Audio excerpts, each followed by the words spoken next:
ಬಂಡೆ ಕುಸಿದು 7 ಜನ ಸಾವಿನ ಶಂಕೆ ವ್ಯಕ್ತವಾಗಿದೆ. ಬೆಂಗಳೂರು ದಕ್ಷಿಣ ಜಿಲ್ಲೆಯಲ್ಲಿ ಅವಘಡ ಸಂಭವಿಸಿರುವಂಥದ್ದು. ಮಾದಪಟ್ಟಣ ಬಳಿಯ ಕಾವೇರಿ ಕ್ರಷರ್ ಅಂತ ಕ್ರಷರ್ ನೇಮ್. ಬೆಂಗಳೂರು ದಕ್ಷಿಣ ಜಿಲ್ಲೆಯಲ್ಲಿ ನಡೆದಿರುವಂಥ ಒಂದು ಅವಘಡ ಇದು. ಮಾದಪಟ್ಟಣ ಬಳಿಯ ಕಾವೇರಿ ಕ್ರಷರ್ ಬೆಳಗ್ಗೆ 7:30 ವೇಳೆಗೆ ನಡೆದಿರುವಂಥ ಘಟನೆ. ತಾವರೆಕೆರೆ ಹೋಬಳಿ ಮಾದಪಟ್ಟಣದ ಬಳಿ ಈ ಘಟನೆ ನಡೆದಿದೆ. 7 ಜನ ಸಾವಿನ ಶಂಕೆ ಇದೆ. ಆನಂದ ಸ್ವಾಮಿ ಎಂಬುವರಿಗೆ ಸೇರಿದಂತ ಕ್ರಷರ್ ಅನ್ನುವಂಥದ್ದು ಸದ್ಯಕ್ಕೆ ಸಿಗ್ತಾ ಇರುವಂತ ಮಾಹಿತಿ. ಏನಾಗಿದೆ ಏನು ಎತ್ತ ಅನ್ನುವಂಥದ್ರ ಬಗ್ಗೆ ಇನ್ನಷ್ಟೇ ಮಾಹಿತಿ ಸಿಗಬೇಕಾಗಿರುವಂಥದ್ದು. 7 ಜನ ಸಾವನ್ನಪ್ಪಿದ್ದಾರೆ ಅನ್ನುವಂಥದ್ರ ಬಗ್ಗೆ ಶಂಕೆ ವ್ಯಕ್ತವಾಗ್ತಾ ಇದೆ.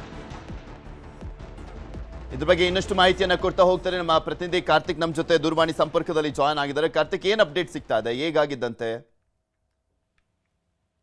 ಬೆಂಗಳೂರು ದಕ್ಷಿಣ ಜಿಲ್ಲೆಯ ಮಾದಪಟ್ಟಣದ ಕ್ವಾರಿಯಲ್ಲಿ ಭೀಕರ ದುರಂತ ಸಂಭವಿಸಿದೆ. ಈಗಾಗಲೇ 7 ಜನ ಕಾರ್ಮಿಕರು ಸಾವನ್ನಪ್ಪಿದ್ದಾರೆ ಅನ್ನುವಂತ ಶಂಕೆಯನ್ನು ಕೂಡ ವ್ಯಕ್ತಪಡಿಸಲಾಗ್ತಾ ಇದೆ. ಪ್ರಮುಖವಾಗಿ ಬೆಳಿಗ್ಗೆ 7:30ಕ್ಕೆ ಈ ಒಂದು ಕಲ್ಲಿನ ಕ್ವಾರಿಯಲ್ಲಿ ಕಾರ್ಮಿಕರು ಕೆಲಸವನ್ನ ಮಾಡ್ತಿರ್ತಾರೆ. ಅಂತ ಒಂದು ಸಂದರ್ಭದಲ್ಲಿ ಬಂಡೆ ಕುಸಿದ ಪರಿಣಾಮವಾಗಿ ಕಾರ್ಮಿಕರು ಆ ಒಂದು ಬಂಡೆ ಅಡಿಗೆ ಸಿಲುಕಿ ಸಾವನ್ನಪ್ಪಿದ್ದಾರೆ ಅಂತ ಹೇಳಲಾಗ್ತದೆ. ಇನ್ನಷ್ಟೇ ಅದಕ್ಕೆ ಸಂಬಂಧಪಟ್ಟಂತೆ ಇನ್ನಷ್ಟು ಅಪ್ಡೇಟ್ಸ್ಗಳು ಬರಬೇಕಾಗಿದೆ.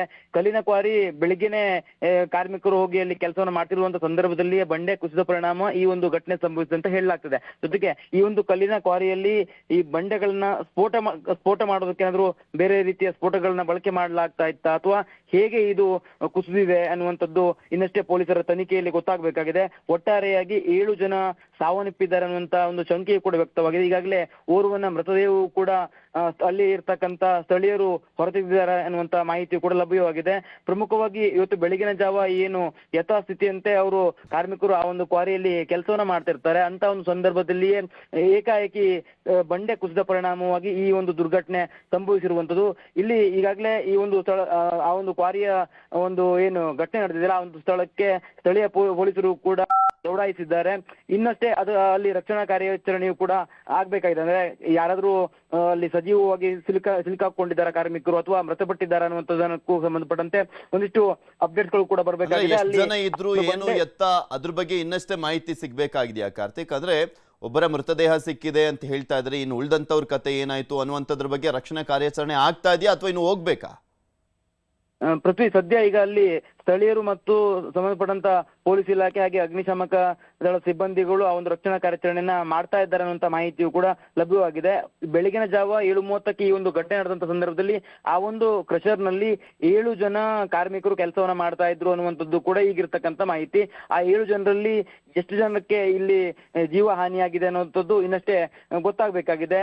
ಅಲ್ಲಿ ಇರ್ತಕ್ಕಂಥ ಮಾಲೀಕರು ಕೂಡ ಸರಿಯಾದ ಮಾಹಿತಿಯನ್ನ ಕೊಡ್ತಾ ಇಲ್ಲ ಅನ್ನುವಂಥದ್ದು ಸ್ಥಳೀಯರು ಹೇಳ್ತಾ ಇದ್ದಾರೆ. ಒಟ್ಟಾರೆಯಾಗಿ ಈ ಒಂದು ಕ್ರಷರ್ ನಲ್ಲಿ ಬಂಡೆ ಏಕಾಏಕಿ ಕುಸಿದ ಪರಿಣಾಮವಾಗಿ ಅಲ್ಲಿ ಕೆಲಸ ಮಾಡ್ತಿರ್ತಕ್ಕಂಥ ಕಾರ್ಮಿಕರು ಈಗ ಜೀವವನ್ನ ಕೂಡ ಕಳೆದುಕೊಂಡಿರ್ತಕ್ಕಂಥದ್ದು. ಓರ್ವನ ಮೃತದೇಹವನ್ನು ಕೂಡ ಹೊರತೆಗೆಯಲಾಗಿದೆ. ಆ ಏಕಾಏಕಿ ಕುಸಿದ ಪರಿಣಾಮವಾಗಿ ಅಲ್ಲಿ ಕಾರ್ಮಿಕರಿಗೆ ಆ ಒಂದು ಕ್ರಷರ್ ನಿಂದ ಹೊರಬರೋದಕ್ಕೂ ಕೂಡ ಸಾಧ್ಯ ಆಗ್ಲಿಲ್ಲ. ಅದೇ ಒಂದು ಪರಿಣಾಮವಾಗಿ ಅವರು ಜೀವವನ್ನು ಕೂಡ ಕಳೆದುಕೊಂಡಿದ್ದಾರೆ.